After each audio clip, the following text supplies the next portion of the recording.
მოგესალმებით ქართული ტელევიზიის ეთერიდან. თქვენ უყურებთ გადაცემას ცოდნის სკივრი, რომლის ავტორი და წამყვანი გახლავართ მე, მარინა აბაშიძე. გადაცემის ნახვა შეგიძლიათ ყოველ ხუთშაბათს საღამოს 10 საათზე. განმეორებითი ნახვის სურვილის შემთხვევაში კი ეს შესაძლებელია პარასკევს დილის 7 საათზე. არ მგონია რომ წარდგენა ჭირდებოდეს ბატონ ალიკო ცინცაძეს, მაგრამ რახან ფორმატი მოითხოვს ამას. წარვადგენ. ბატონი ალიკო ცინცაძე ტექნიკურ მეცნიერებათა დოქტორი, ფიზიკოსი და ფიზიკოსობა მას სულ არ უშლის ხელს და პირიქით უწყობს ხელს იმაში, რომ მან ქართული ანბანის შესახებ კვლევები აწარმოოს. აქვს უამრავი წიგნი გამოცემული, აქვს უამრავი კვლევა ჩატარებული, არის საოცარი სტუმარი ყველა ინსტიტუტისა, ყველა ინსტიტუტისა და თუნდაც რატომაც არა სკოლებში. ხო შეიძლებოდა დაუშვათ, რომ ალიკო ცინცაძე იხილონ სკოლაში ბავშვებმა და ერთი ორმა მაინც ხუთმა რო აიღოს მაგალითი იმისა და მოეწონოს ბატონი ალიკოს ლექციები და რაშიც ეჭვმეპარება რომ ვინმეს არ მოეწონოს, უკვე გამარჯვებაა. ჰქონდა 2 დღის უკან საუბარი ბატონ ალიკოსთან და მან ისეთი გულის დასაწყვეტი რამ მითხრა და იმდენად შემძრა მისმა გადაწყვეტილებამ, რომ გადავწყვიტე, რომ თქვენ შეგახვედროთ, მაყურებელს შევახვედროთ და მან თავისი ტკივილი და ამ ტკივილის გამოსავალი თუ კი არის რაიმე გამოსავალი იქიდან რასაც ახლა ბატონი ალიკო თქვენ მოგახსენებთ, როგორმე გამოვიდეთ, იმიტომ რომ ბატონი ალიკო არ არის რიგითი მეცნიერი. ამაში გარწმუნებთ. ეხლა მე მინდა ბატონ ალიკო ცინცაძეს გადავცე უკვე სიტყვა და რაც შეიძლება მაქსიმალურად მან ისაუბროს და მე მხოლოდ ხანდახან თუ ჩავერთვები და თუ საჭირო არ იქნება დაუშვათ რომ დაუშვათ და დაზუსტება ან რაღაც, საერთოდ არ ჩავერთვები, იმიტომ რომ მე მინდა მაქსიმალურად გამოიყენოს ბატონმა ალიკო ცინცაძემ ეს ეთერი. გთხოვთ. დიდი მადლობა ქალბატონო ვანანა. ის რომ ძალიან მიხარია რომ ჩემი ერთ-ერთი ბოლო სატელევიზიო გამოსვლა იქნება და ეს თქვენთან ერთად მოხდა, თქვენთვის როგორც გამორჩეული ქალბატონისთვის, რომელიც ზრუნავთ მეცნიერებზე, რომელიც ზრუნავთ მეცნიერებაზე და თქვენი გამოცემული წიგნები და თქვენი ზრუნვა თუნდაც ბატონ რამაზ პატარიძეს საქვეყნოდ არის ცნობილი და დიდი მადლობა თქვენ ამისთვის. მადლობა თქვენ. ეხლა რაც შეეხება პრობლემები. პრობლემა პირველ რიგში გამომდინარეობს იქიდან, რომ არასწორად და ფაქტობრივად მე ვიტყოდი არამართებულად ნაწილდება ფინანსირება სამეცნიერო სფეროში და სრულიად არ შეესაბამება იმ კვალიფიკაციას და იმ დონეს, რაც გვაქვს და საჭიროა ამის სერიოზული რეფორმები აუცილებელია პირველ რიგში მეცნიერებისა და განათლების სფეროში, იმიტომ რომ თავის დროზე როცა ჩვენი ისტორიის დაკნინება უნდოდა და საერთოდ ჩვენი როგორც ერის დაკნინება უნდოდა, დაიწყო ყველაფერი იმით, რომ მეცნიერება ერთ მეზობელს გადაულოცეს, ერთ გარე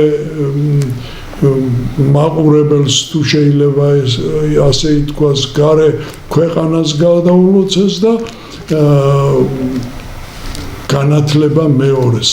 და რაც მივიღეთ ფაქტობრივად 2 სხვადასხვა პოლუსი, ერთი მეცნიერებას ხელმძღვანელობს და მეორე განათლებას და რაც მივიღეთ სახეზეა მეცნიერება ალთას მიდის, განათლება ბალთას და რა სწავლობენ ჩვენი ახალგაზრდობა, აგერ ქუჩებს ეტყობა, აგერ გამოსვლებს ეტყობა, რომელიც ისე არ ვითარდება, როგორც წესი და კანონით უნდა ვითარდებოდეს, იმიტომ რომ ხელში შეგვჭა ახალგაზრდობა, რომელმაც არ იცის თავისი ქვეყნის ისტორია, თავისი ქვეყნის წარსული და თუ გინდა ქვეყანა დააკნინო და გადააგვარო, პირველ რიგში წარსული უნდა დაავიწყო.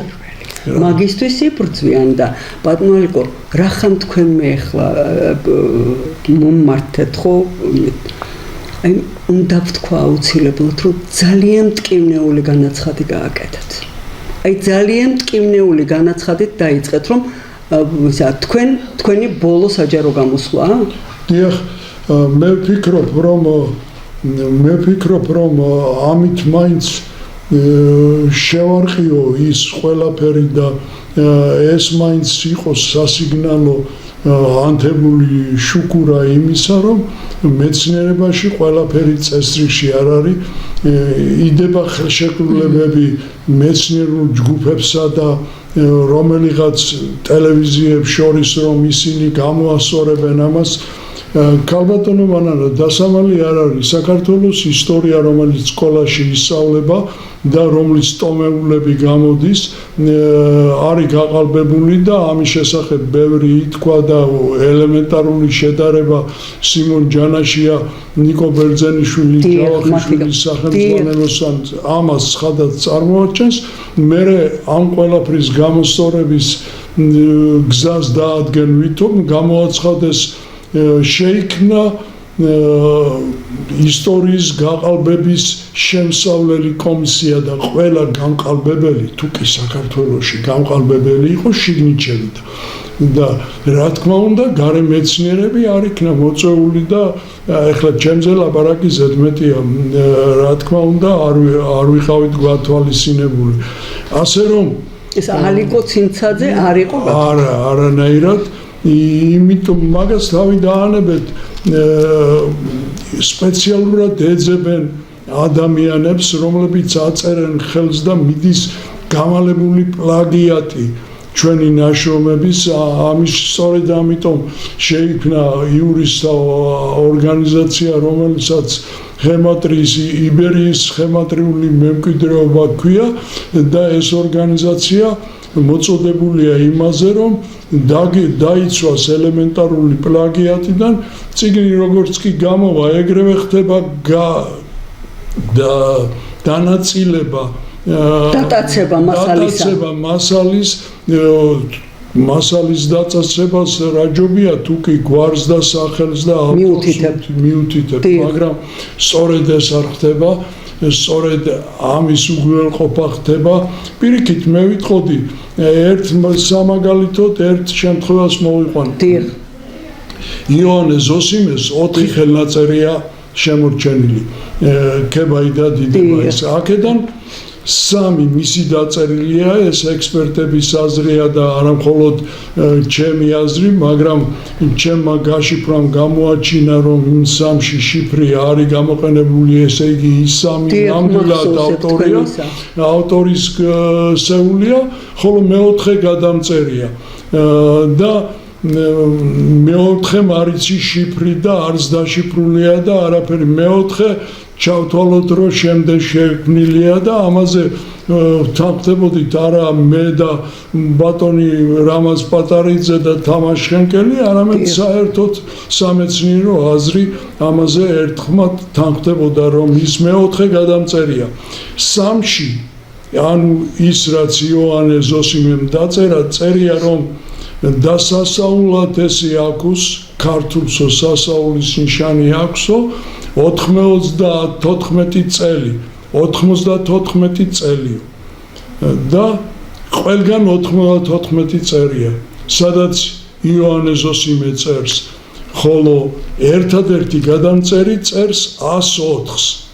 და მას შემდეგ რაც გაირკვა, რომ ალიკო ცინცაძემ ამოხსნა იოანე ზოსიმეს 94-თან დაკავშირებული ეს ხელნაწერი და საერთოდ ეს ხელნაწერი აკადემია იწყებს მოძებნას და დავალებას აძლევს ქუთაისიდან ერთ ჯგუფს რომ იმ გადამწერის 104 რო წერია იმაზე გაამახვილოს ყურადღება იმიტომ რომ ეს შექმნის მეცნიერულ ქაოსს და ამით გადავა ყურადღება და ასე კი არ არის 94 არამედ 104 ბატონო შეგეხმიანათ ვინმე ამ მიგნებასთან დაკავშირებით თქვენ წარმოიდგინეთ ერთადერთი შეხმიანება რომელიც უბრალოდ ჩვენგან იყო ინიცირებული და აკადემიაში შედგა დამთავრდა იმით რომ მე მითხრებს რომ ჩვენ ამ დარგის სპეციალისტები არ აგვყავს და ჩვენ ეს არ ვიცით და რომ არიციან სწორედ იმიტომ არის მეცნიერული კვლევები რომ გამოიკვლიონ და გარდა ამისა მე არ მჯერა რომ როგორი დაბალი კვალიფიკაციის არ უნდა იყოს მეცნიერებათა ეროვნული აკადემია და კვალიფიკაცია მათ არ უარგათ ეს ცხადია მე არ მჯერა რომ მათ შორის არ მოიძებნება ადამიანი რომელმაც 1000-ის ფარგლებში მიმატება გამოკლება იცის და გარდა ამისა იცის ალბათობის თეორიის ელემენტარული სიხშირეების დონეზე ეს არის მე-9 კლასის პროგრამა აქ სურვილია მთავარი ხო, აქ პოლიტიკური დაკვეთაა მთავარი, რომელიც მათ აქვს და რომელსაც ბოლომდე ერთგულებენ და დღესაც აგრძელებენ და სამწუხაროა ეს საბჭოთა კავშირი დამთავრდა, მაგრამ საბჭოთა კავშირი გრძელდება მეცნიერებათა ეროვნულ აკადემიაში იქამდე რომ პირდაპირ კომუნისტური მანიფესტების ციტატები მოყავთ. მოკლედ საბოლოო ჯამში მივედით იქამდე რომ ეს ყველაფერი გამოიხატა იმაში რომ არასწორად ნაწილდება სახსრები ასეთ აკადემიას უნდა შეუწყდეს დაფინანსება და ეს თანდათან კი არა მკვეთრად უნდა მოხდეს იმიტომ რომ ქვეყნისთვის სასარგებლო გაკეთებული საქმე მითხარით აკადემიიდან ის რომ საყდრისი დაინგრა აკადემიამ მოაწერა ხელი აკადემიამ დადო დასკვნა რომ საყდრიში არაფერი ღირებული არ არის ამ დროს მე-4000 წლეულის პირველი სიღრმისეული მაღარო იყო საყდრისი ოქროს მაღარო როცა მე-3000 წლეულში იწყება ოქროს მოპოვება სხვა ქვეყნებში ისიც ზედაპირულად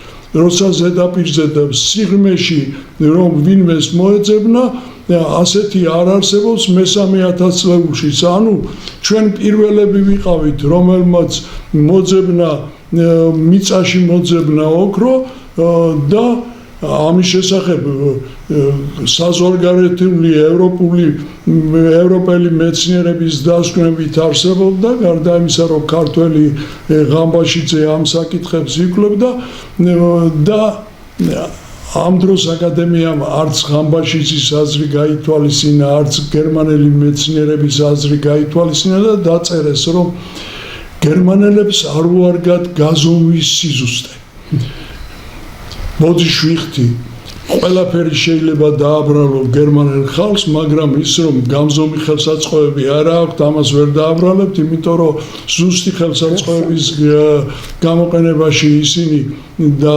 შექმნაში ისინი პიონერები არიან და მოწინავენი არიან მსოფლიოში ასე იქნა ხელმოწერილი საყდრისის დანგრევაზე დოკუმენტი და მას შემდეგ რაც ააფეთქეს აკადემიამ დადო მეორე წერილი რომ საყდრისი მნიშვნელოვანია 20 დღის ფარგლებში 20 დღის ხანგამოშვებით 20 დღის წინათ არ იყო მნიშვნელოვანი 20 დღის მერე მნიშვნელოვანი გახდა ასეთ დონეზე ოპერირებს და ასეთ დონეზე აზროვნებს ჩვენი მეცნიერებათა ეროვნული აკადემია რა უნდა თქვა მათ შესახებ ეს ყველაფერი მათ შემდეგ ადამიანები იქ არ შეცვლიან ისევ ისინი დარჩნენ ისინი განკარგავენ ფონდებს ისინი განკარგავენ რუსთაველის სპორტს ფაქტობრივად ხელმძღვანელობენ ჩათვალეთ მათი წარმომადგენლები ხელმძღვანელობენ და სწორედ ამიტომ ალიკო ცინცაძის აღმოჩენაზე გრანტზე რომ შევიტანეთ განაცხადი რამდენიმე წლის წინათ ჩვენ ბოლო ადგილზე გავედით იმიტომ გავედით ბოლო ადგილზე ძალიან გამიხარდა რომ მე არ შემცდარ ვარ როცა ბოლო ადგილზე გავედით იმიტომ გავედით ბოლო ადგილზე რომ პირველ რიგში ვერ გაიგეს როგორ უნდა გაიგო ვიღაც ისტორიკოს რომელიც მეცნიერებაში ძალიან საეჭვოდ შემოვიდა და აგვარს არ ვასახელებ მაგრამ ძალიან კარგად არის ცნობილი რომელიც რუსთაველის ფონდის დირექტორის მოადგილე იყო როგორ უნდა გაიღო ხემატრია როცა პირდაპირ ასრულებდა ყველაფერს იმისთვის რომ აკადემიაში მოხვედრილიყო და მოხდა კიდეც აი როგორ წარიმართება ფინანსები და ახლა ისევ კონკურსია და მე შემომთავაზეს რომ მივიღოთ მონაწილეობა. ახალი ამბავია? დიახ, ახალი ამბავია და მე რა თქმა უნდა, არაფერი არ შეიძლება მქონდეს რუსთაველის ფონდთან საერთო, იმიტომ რომ სანამ ასეთი ფონდები იარსებენ, რომლიდან დაფინანსებული საქმე ქვეყნის საწინააღმდეგოდ მიმართება და არაფერი არ აქვს საერთო ქვეყნის ისტორიასთან, იქამდე ჯობია განზე გავდგეთ. ძალიან სამწუხაროა ამას რასაც ვლაპარაკობ, მაგრამ რომ არ ითქვას, აღარც ეს შეიძლება. ფონდები და სახსრები ხელისუფლებამ უნდა მიაქციოს ყურადღება სწორად წარიმართოს. მესმის რომ შეუწყდათ ისეთი ხელგაშლილი არ არის ხელისუფლება, მაგრამ მეორე მხრივ მიაქციეთ ყურადღება, ვინ არიან ექსპერტები, რომელზეც ამოფარებულები არიან ფონდის ხელმძღვანელობა, უცხოელები იმ ქვეყნიდან რომელშიც სულაც არაა დაინტერესებული შენი ისტორია წარმოაჩინოს. მას რავის ინტერესები აქვს შენ ქვეყანაში. ასე ნაწილდება ფონდები და ასე არასწორად ნაწილდება ფონდები. ამიტომ ჩვენ გადავწყვიტეთ რომ შევკვეცოთ ჩვენი ლექციების რაოდენობა. ჩვენ გვიწევენ სკოლებში, გვიწევენ საჯარო სკოლებში, გვიწევენ ამერიკულ სკოლაში, ევროპულ სკოლაში, სამრევლო სკოლაში. ამით ხაზგასმულია რომ აი ეს ყველაფერი ძალიან საინტერესოა, მაგრამ ბავშვების დონეს ვერ გაცდა. ანუ ინსტიტუტებში არ ხდება ეს? არანაირად.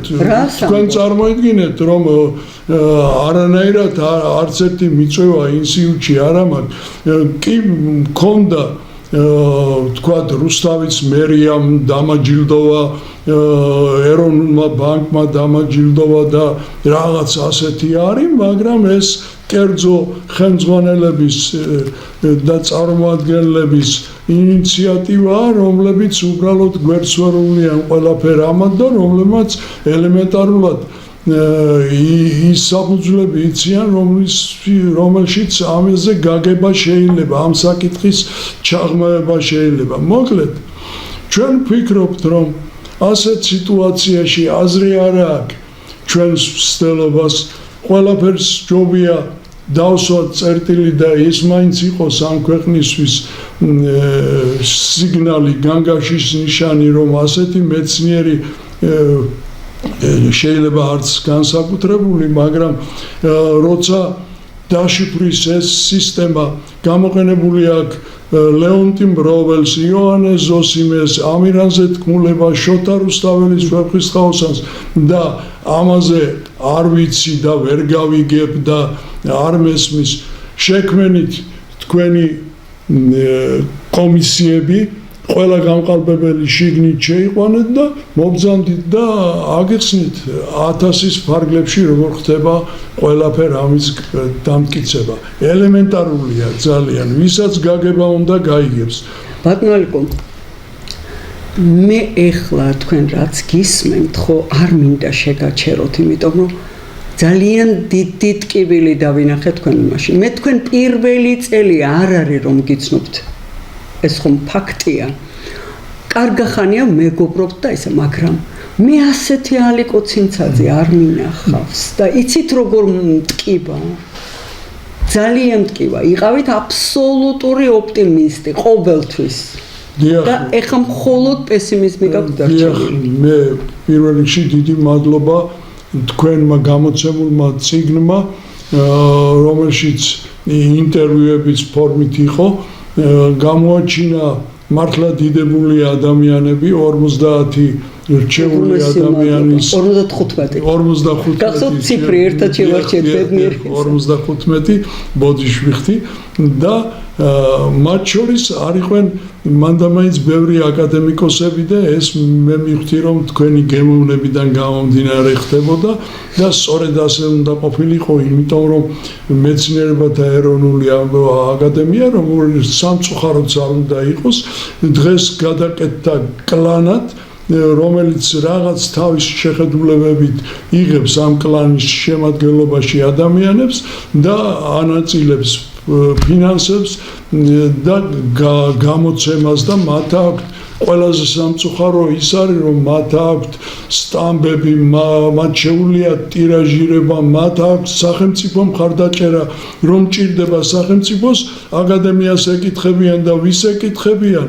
ვისაც საკუთარი აზრი არ გააჩნია და თვალებში უყურებს იგივე ხელისუფლებას როგორი გადაწყვეტილება მივიღო მეცნიერებათა ეროვნული აკადემია უნდა კონდეს ქვეყანას მაგრამ არა ასეთი ეს უნდა იყოს ბოლოს სიტყვა ეროვნული ინტერესების გამომხატველი და ეროვნული ენერგიის გამომხატველი მაგრამ ეს აკადემია ამაზე მოწოდებული არ არის და მე არ მინდა ესე გამომივიდეს თითქოს აკადემიაზე საუბრობ მხოლოდ მე დღეს მოვიტანე წიგნი რომელიც ჩვენი ბოლო გამოცემა რომელსაც ქვია ასტროენათ მეცნიერება რომელიც ძალიან კარგად არის გამოცემული მაგრამ კარგი გამოცემაა ძალიან დიდი მადლობა სასიგნალო ეგზემპლარია და მე სამწუხაროდ მინდა ვთქვა რომ ძალიან ძვირი ეღირება იმიტომ რომ ეს ყველაფერი დიდ თანხებთან არის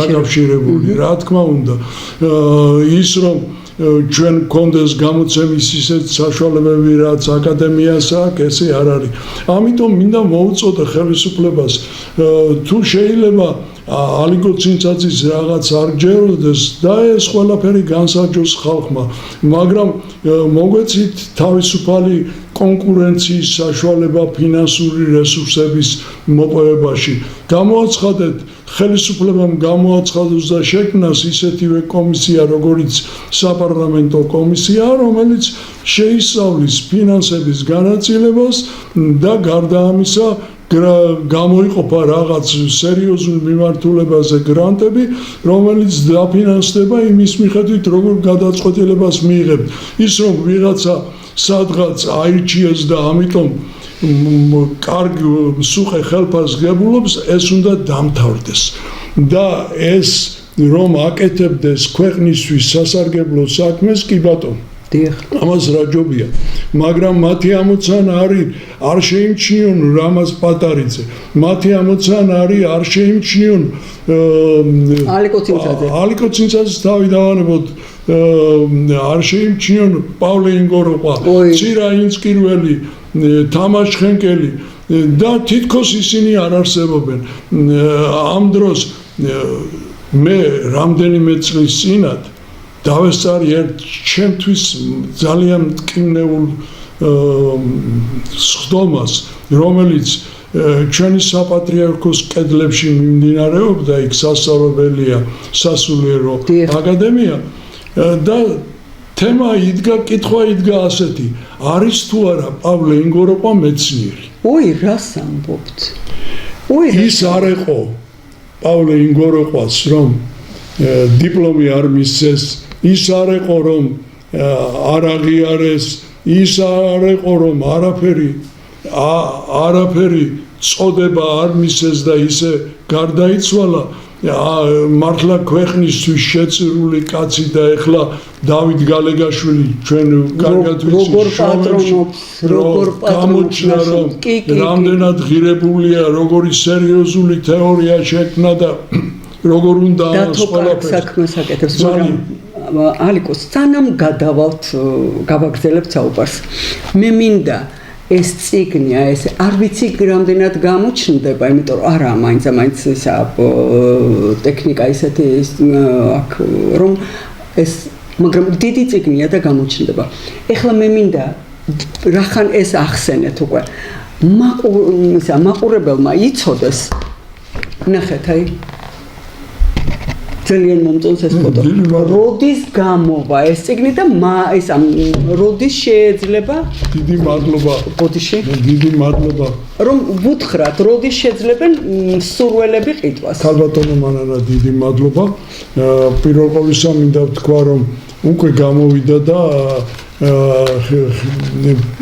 დღეიდან უკვე გვაქვს, იქნება და ის ფონდი სად შეიძლება შეძენა რომ ვუთხრათ ფონდს ხემატრიის იბერიის ხემატრიული მემკვიდრეობის ფონდი რეკლამას გააკეთებს და ეს დაიდება Facebook-ზე. პირველ ყოვლისა მინდა ვთქვა, რომ დიდი მადლობა მინდა გადაუხადო ქალბატონ რუსუდან ფეტვიაშვილს, რომლის ნახატი არის გარეკანზე, რომელმაც ეს დიდი ყურადღებით დაგვრთონება და დიდი მადლობა მას.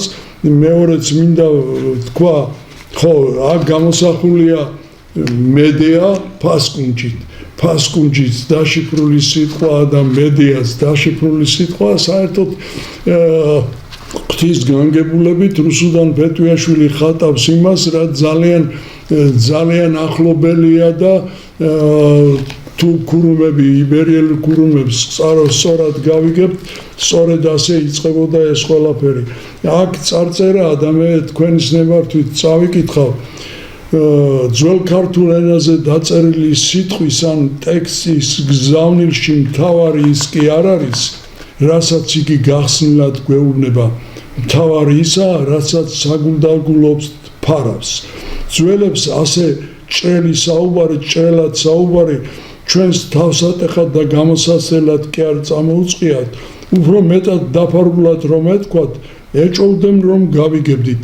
ან თუ გავიგებდით, ამ საწუთროში დაგვიჯერებდა ვინმე, აკადემიას არ ჯერა მაგალითად, მეტად გახსნილად რომ ეთქვათ, ეს ტექსტი ჩვენამდე არ მოაღწევდა და თუ მოაღწევდა, ჩვენ ვეღარ დავხვდებოდით აქ.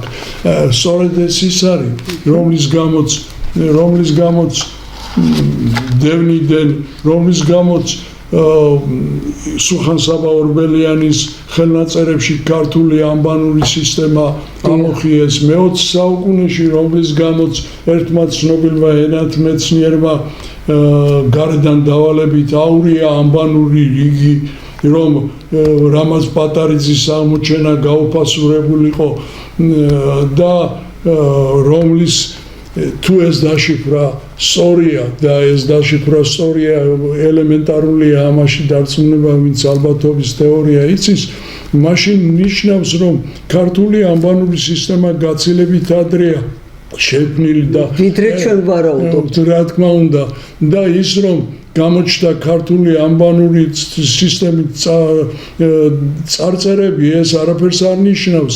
ეს სწორედ იმას ნიშნავს, რომ იქამდე ეს ყველაფერი დაფარული იყო და იმ მიზეზებით ძიებაა საჭირო.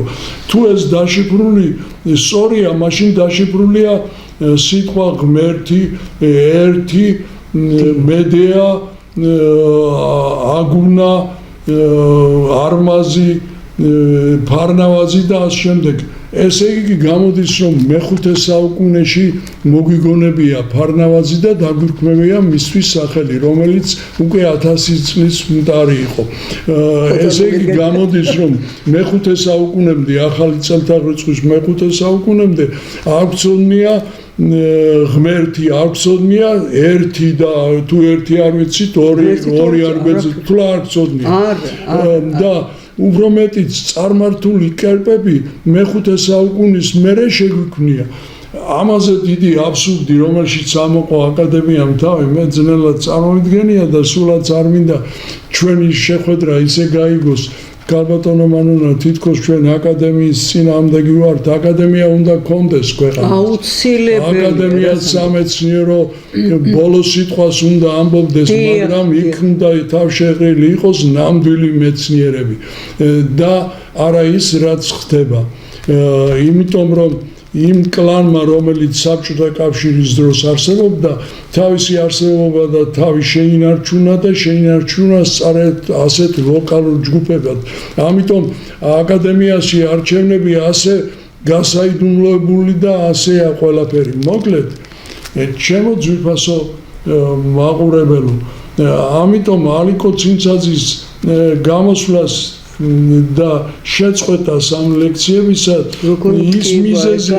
ის მიზეზი აქვს, რომ ამ ყველაფრის გამოსწორების გზას ვერ ხედავ, გარდა იმისა, რომ ეს ყველაფერი და ლექციები კი ბატონო ემიგრანტებისთვის ჩატარდება, მაგრამ ჩატარდება ფასიანი და საერთოდ დამთავრდა ეს ყველაფერი, იმიტომ რომ ქვეყანაში ყველაფერს ფასი დაედო, მარდამაინც ნამდვილი მეცნიერი შრომას არ დაედო ფასი და მათი გამოცემული ტომეულები აგერ ბუკინისტებში ერთლარად იხვეწებიან, რომ იყიდონ ამ დროს ერთმა ცნობილმა ფირმამ დააფინანსა ეს ყველაფერი, ძალიან დიდი ფული დაჯდა, იმდენად კარგად არის ყველაფერი გამოცემული და შემდეგ საზოგადოებამ დაიტაცა ის ძალიან ძვირფასი, წიგნად ჩათვალა და ცოტა ხნის მერე აღმოაჩინა, რომ ამ გაყალბებული სახში ქონას აზრი არ აქვს და გააძევეს სახლებიდან გავიდა. ამიტომ დამთავრდა. თუ გაიგებთ, უნდა დასრულდეს ეს ყველაფერი და დაიწყოს ახალი ცხოვრება ჭეშმარიტებასთან და მეცნიერულ ხარისხთან ერთად. თუ ალიკო ცინცაძე უშლის ხელს, კი ბატონო, მაშინ ალიკო გვერდზე გადგება, მაგრამ ჩვენ გვაქვს ჩვენი მოთხოვნები. ქვეყნის ფული უნდა იხარჯებოდეს სწორად და იგი უნდა წარიმართოს ისე, რომ ქვეყანამ აქედან სარგებელი ნახოს. ის სოდნა, რომელიც მე მოვიპოვე, რომელიც უკავშირდება ამირანზე თქმულებას, რომელიც უკავშირდება იოანე ზოსიმეს, ძველ ქართულს, ბაბილონის გოდოლს, ასევე შოთა რუსთაველს და ქართლის ცხოვრებას ლეონტი მბროველისა, იმდენად ღირებულია ეს, რომ ჩვენს მეზობელ სომხებს კონდეთ ხომ წარმოგიდგენიათ რას ბრძანებთ, როგორ მოუვლიდნენ კი რა არ დახურავდნენ პირს მაგაზე ლაპარაკით. მურმან ლებანიძემ ლექსია იცნობ მეზობელს, თუ არ იცნობ გირჩევ იცნობდე. ჩვენ მეზობელზე სომხებზია ლაპარაკი, როგორ ულიან თავიანთ ქვეყანას, თავიანთ აღმოჩენებს, თავიანთ მატენა და რანი რო აქვთ წიგნის ისა მუზეუმი მაგათ. წინსაცავი. პირდაპირ იქ მიყავთ სტუმრები. ჩვენი მეცნიერები რო ყავდეთ, მათ ხვდებით რა მოხდებოდა? მე უფრო სწორი იქნება ქალბატონო მანანა თუ ვიტყვით, რომ ჩვენნაირი ისტორია რომ გქონდეთ. ის ხალხი რო ყავდეს, რომელმაც ეს ყველაფერი შექმნა, დაშიფრა. კაი ბატონო, ჩვენნაირი თანამედროვეობაში ჩვენზე უკეთესები შეიძლება ყავდეთ, მაგრამ ეს ყველაფერი ამ ყველაფერმა ჩვენამდე მოაღწია. ეს სიგნით სწორედ იმას ეძღვნება, რომ იმ გაშიფრაზეა ლაპარაკი, ჩვენ უკვე გვაქვს ლექსიკონი მზად, პირველი კრიპტოგრაფიული ლექსიკონი ძველი ქართულის, სადაც 3000-ზე მეტი დაშიფრული სიტყვა, ძველი ქართული საერთოდ დაშიფრული სიტყვა, თქვენ წარმოიდგინეთ, როგორ მდგომარეობაში ჩაიგდო თავი ენათმეცნიერების ინსტიტუტმა, რომელმაც უგუელყო ყველაფერი ეს და არ მოითხოვა ამაში გარკვევა.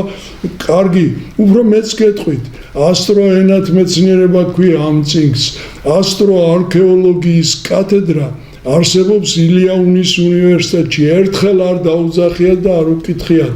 იქამდე სადამ არქეოლოგიურ ნიმუშებში ჩავიდოდა ის ინფორმაცია, ნუ თუ მისი ჩაწერა არ ხდებოდა და თუ ხდებოდა და შენ ამას ამტკიცებ, მაშინ როგორ არის ეს ერთმანეთთან კავშირი, რატომაა ეს ყველაფერი იბერიული?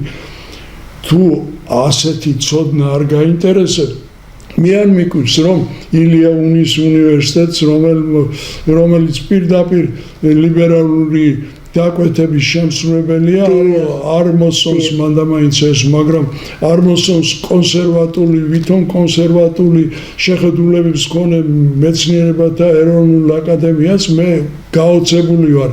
აი საყდრისთან დაკავშირებით ისევ მინდა დავუბრუნდე ამ თემას.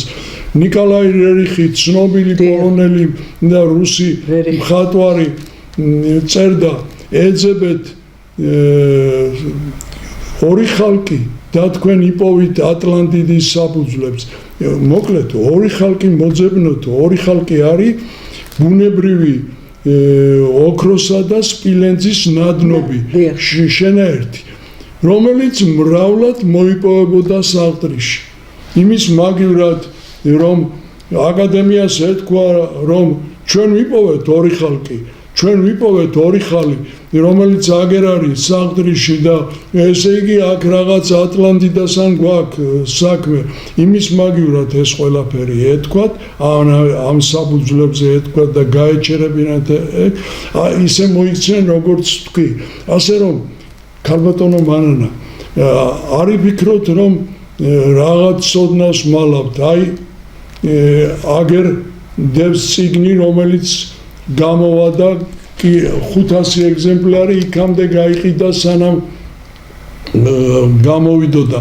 500 კიდე გამოვიდა და გამოცემთ იმდენს რამდენადაც საჭიროა. მაგრამ ერთი რამ მინდა ხაზგასმით თქვა, რომ ეს ყველაფერი ქართველი ხალხის საკუთრებაა და ვერანაირი აკადემია ვერ ჩადგება ჩვენსა და ხალხს შორის. ჩვენ მონახავთ ფორმებს, როგორ მივაწოდოთ ეს ხალხს. რა თქმა უნდა, ხალხი ამას მიიღებს, თორემ დაკეტვაც შეიძლება და ამაზეც ვფიქრობთ. ის პორტალი თუ შეიძლება ასე უწოდოთ, მეცნიერულად შეიძლება მთლად არ არის გამართული, რომელიც გახსნილია, შეიძლება დაიკეტოს. ეს ერთხელ მოხდა საქართველოს სინამდვილეში დავით აღმაშენებელმა, როცა ჩამოიყვანა ტაძრელი რაინდები, მათ რაღაც ცოდნის ნაწილი გადასცა და ისინი წავიდნენ და მერე ამაში ჩაერია ვატიკანი, ყველა მათგანი სიკვდილით დასაჯეს, ტამპლიერების ორდენის ყველა წევრი და რომ მიხვდა დავით აღმაშენებელი, რომ ეს ყველაფერი დიდ პოლიტიკაში მანდამაინც არ გამოვიდა, მან დაწერა გალობანი სინანულისანი და ეს ყველაფერი დასრულდა. 1000 წელი შემდეგ არავის გახსენებია, რომ დაშიფრის ეს მეთოდი არსებობს.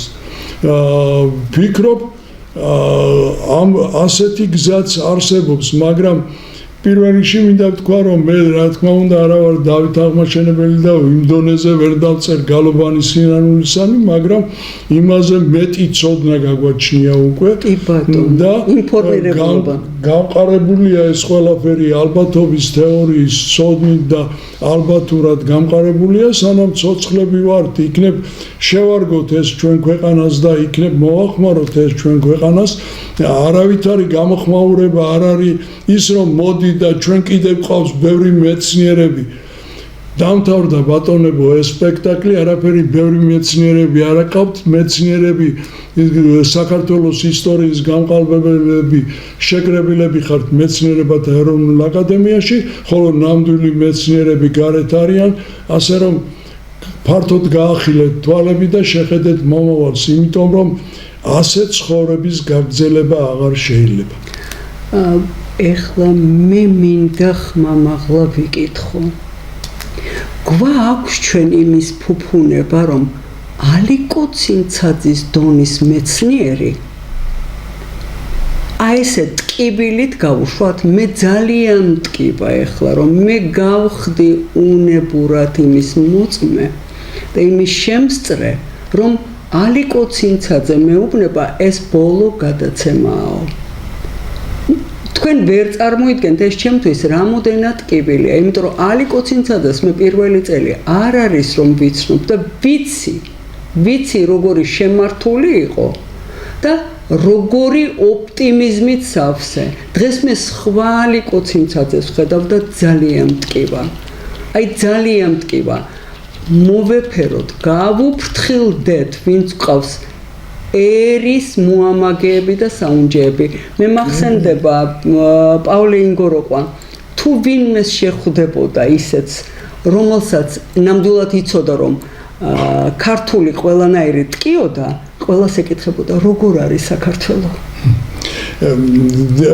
რომ არ გამოვიდეს რომ მარტო ალიკო ცინცაძეს ამბობს ამას რაც მე დღეს თქვი, ამას ამბობს პავლე ინგოროყვა, ამას ამბობს რამაზ პატარიძე, ცირა ინსკირველი, თამაშ ხენკელი. ჩემთან ერთად ისინი არიან, ისინი მიმაგრებენ მხარს და ისინი ამბობენ ამას, რომ ასე ცხოვრების გაგრძელება არ შეიძლება.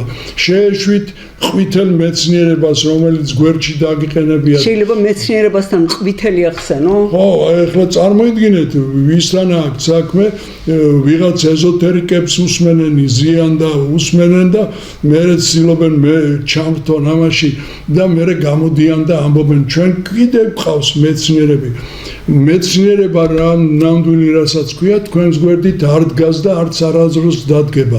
ასე რომ ძალიან მტკივა, ბატონო ალიკო, ძალიან მტკივა. მე თქვენ არა პირველი წელი არაა რომ გიცნობთ.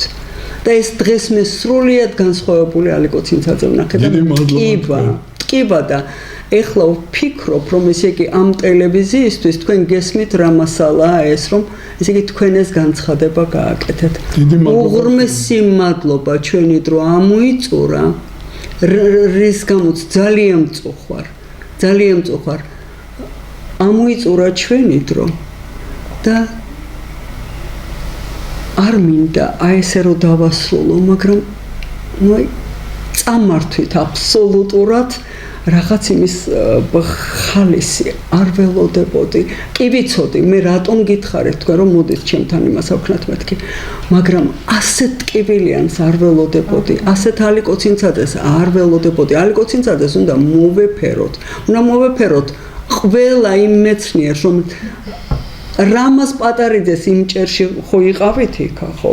იმ ჭერისთვის უნდა ეცქირა და ისა ფანჯრის ჩარჩოში სანტიმეტრიანი გაცილება რო იყო. თქვენი ძალის ხმევა და საკვების მიწოდება, სანოვაგის მიწოდება საერთოდ ჩიმშილით მოგვიწყდება. საპატრიარქომა ამას აქნა, მე უბრალოდ შემეშველა, თორე არაფერი არ გამოვიდოდა. საპატრიარქომ ვეძებდი 200 ლარიან ხელფას ვეძებდი, რომ იქნებ ვინმეს დაენიშნა, რომ გათბობის საშუალება ქონოდა.